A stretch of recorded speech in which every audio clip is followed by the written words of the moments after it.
different, the nose is different. And Bill was a genius, absolute best I've ever worked with in hair and makeup to transition Jaafar into Michael. When we did the tests, one of the things that we were quite aware of is that we knew there was going to be a digital element, mainly the nose. We knew that I could only add, Jaafar has a healthy nose from his profile. You know, he has a bit of an arc to his nose. So we knew that we could never get rid of that. And even by me adding slight appliances to create more of the shape and feel of Michael's nose, we would never be able to get his little upturned, smaller nose. So there was always going to be a digital element. And so that's where we started. Like 2 noses would be done by Bill Corso, and the other ones would be done by VFX. And I think some of those tests went a bit extreme. They thought, oh, well, we can do a lot and make him look really a lot like Michael. And Graham realized quickly that that was not necessary. We don't need to do that. It was off-putting. He said, you know, Jaafar is not world-renowned.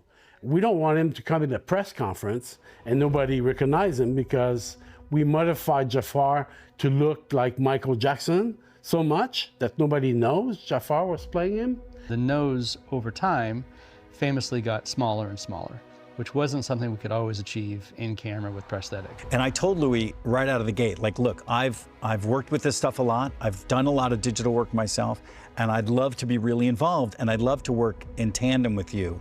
Knowing you're gonna have to come in and work on my work, I'd love to have this big collaboration between the two of us. And he was excited for that. And as most people usually are, you know, it only makes the work better if the two departments can work together. A lot of it is simple makeup starting to run. It's the nose.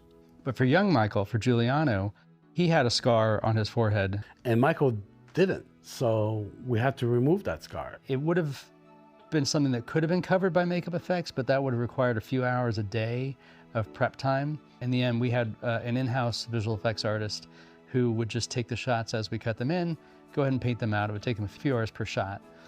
So it would save production time to do that part in post. Not that complex, but to be accurate, we had to remove it, you know? Like back in the days, they wouldn't have been able to do that. But in the end, from young to old, every shot of Michael Jackson had some visual effect added to it.